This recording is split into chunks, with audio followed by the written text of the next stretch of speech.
Assalamualaikum teman-teman. Kami dari kelompok 13 yang beranggotakan Putri Haniza Rahma Anissa dengan NIM belakang 31 dan Nabhana Aida Suraya dengan NIM belakang 33 akan menjelaskan tentang pendekatan lintas disiplin.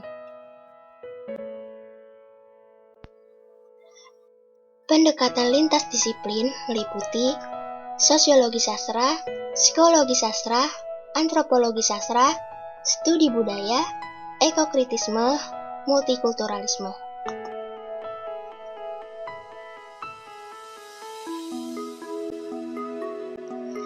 Yang pertama, sosiologi sastra. Menurut Welek dan Warren, dalam sastra dan masyarakat, sastra mempunyai fungsi sosial atau manfaat yang tidak sepenuhnya pribadi. Jadi, permasalahan studi sastra menyeratkan atau merupakan masalah sosial, masalah tradisi, konvensi, norma, jenis sastra atau genre, simbol, dan mitos. Pendekatan yang umum dilakukan terhadap hubungan sastra dan masyarakat adalah mempelajari sastra sebagai dokumen sosial, sebagai potret kenyataan sosial. Sebagai dokumen sosial, sastra dipakai untuk menguraikan ikhtisar sejarah. Hubungan yang nyata antara sastra dan masyarakat yaitu hubungan yang bersifat deskriptif atau bukan normatif. Dapat diklasifikasikan sebagai berikut. Yang pertama, sosiologi pengarang, profesi pengarang, dan institusi sastra. Masalah yang berkaitan di sini adalah dasar ekonomi produksi sastra, latar belakang sosial, status pengarang, dan ideologi pengarang. Yang terlihat dari berbagai kegiatan pengarang di luar karya sastra. Dan yang kedua, isi karya sastra, tujuan, serta hal-hal lain yang tersirat dalam karya sastra itu sendiri dan yang berkaitan dengan masalah sosial. Kemudian yang terakhir, permasalahan pembaca dan dampak sosial karya sastra. Maka, sejauh mana sastra ditentukan? Tergantung dari latar sosial, perubahan, dan perkembangan sosial. Naik turunnya reputasi pengarang, sukses dan bertahannya suatu buku adalah fenomena sosial. Sebagian dari permasalahan ini termasuk wilayah sejarah sastra. Karena reputasi diukur dari pengaruh seorang pengarang terhadap pengarang lain, serta kekuatannya dalam mengubah tradisi sastra. Reputasi juga berkaitan dengan masalah tanggapan pembaca. Sampai saat ini, tanggapan pembaca dari suatu periode diselidiki melalui sejumlah pernyataan resmi yang dianggap mewakili pendapat umum. Jadi, masalah selera yang berubah-ubah bersifat sosial dan dapat diletakkan pada dasar sosiologi yang jelas. Kemudian yang kedua, psikologi sastra. Menurut Welek dan Warren, istilah psikologi sastra mempunyai 4 kemungkinan pengertian, yaitu psikologi sastra adalah studi psikologi pengarang sebagai tipe atau sebagai pribadi. Yang kedua, psikologi sastra adalah studi proses kreatif. Yang ketiga, psikologi sastra adalah studi tipe dan hukum-hukum psikologi yang diterapkan pada karya sastra. Menurut Peter Berry, dalam kritik psikioanalis, mimpi sama seperti sastra, tidak memuat pernyataan yang eksplisit, keduanya cenderung berkomunikasi secara tak langsung, menghindari pernyataan langsung atau terbuka, dan mempresentasikan makna melalui penubuhan konkret dari waktu, tempat, atau orang.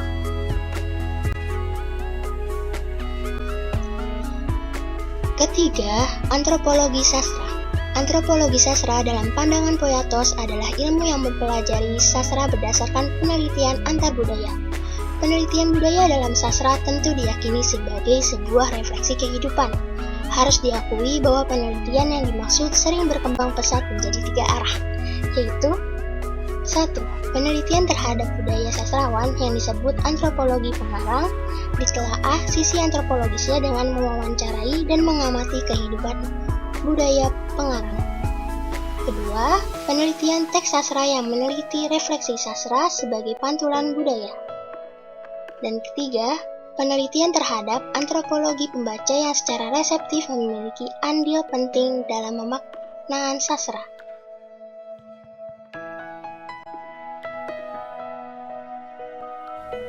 Selanjutnya yaitu studi budaya. Dalam studi budaya ada istilah materialisme kultural, Dua kata dalam materialisme kultural lebih lanjut didefinisikan. Yang pertama, kultur meliputi semua bentuk budaya, bentuk seperti televisi, musik, dan fiksi populer. Jadi, pendekatan ini tidak membatasi dirinya pada bentuk-bentuk budaya tinggi, seperti drama Shakespeare. Yang kedua, materialisme. Materialisme menandai kebalikan idealisme. Sebuah prinsip idealis adalah bahwa budaya tinggi merepresentasikan permainan bebas dan mandiri dari pikiran individu berbakat. Sebaliknya, prinsip materialis adalah bahwa budaya tidak dapat melampaui kekuatan material dan relasi produksi. Budaya bukanlah sekedar cerminan sistem ekonomi dan politik, tetapi ia juga tidak dapat melepaskan diri darinya. Komentar terhadap materialisme ini menggambarkan kepercayaan standar kritik Marxis dan mungkin juga mengarah pada kesulitan untuk membuat perbedaan berguna antara kritik Marxis, yaitu lurus, dengan material kultural.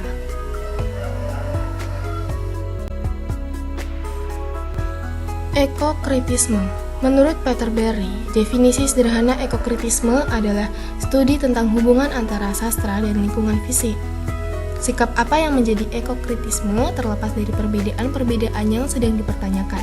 Sebagian ini menunjukkan ruang lingkup debat dalam ekokritisme mengenai masalah krusial hubungan antara budaya dan alam. Poin yang paling mendasar untuk dibuat di sini adalah bahwa ekokritisme menolak gagasan teori lain bahwa segala sesuatu adalah sosial atau dibangun secara linguistik.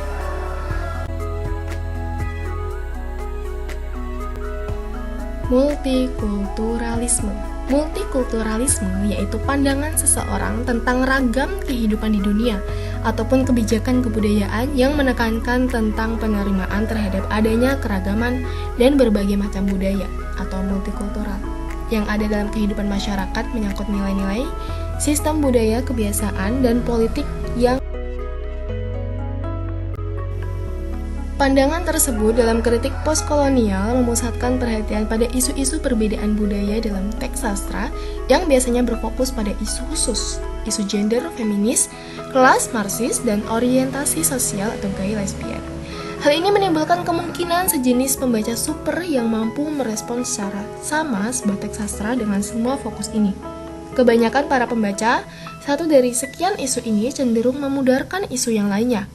Menurut Peter Berry, minat terhadap salah satu isu ini hanya dapat muncul dari aspek-aspek keadaan mereka. Dalam kritik postkolonial yang dimana kritik ini memusatkan isu perbedaan budaya tersebut, kritikus postkolonial tersebut melakukan polivalensi budaya, yaitu situasi tempat di mana individu dan kelompok secara simultan termasuk pada lebih dari satu budaya, mereka juga mengedepankan pertanyaan-pertanyaan tentang perbedaan dan keberaneka-ragaman budaya serta menelaah sikapnya dalam karya-karya sastra yang relevan dan menelaah representasi budaya-budaya lain dalam sastra sebagai cara meraih ujungnya. Cukup sekian dari kelompok 13. Terima kasih kepada teman-teman yang sudah mendengarkan dan menyimak video ini dengan baik. Kami kelompok 13, jikalau ada kesalahan tolong dimaafin ya. Wassalamualaikum warahmatullahi wabarakatuh.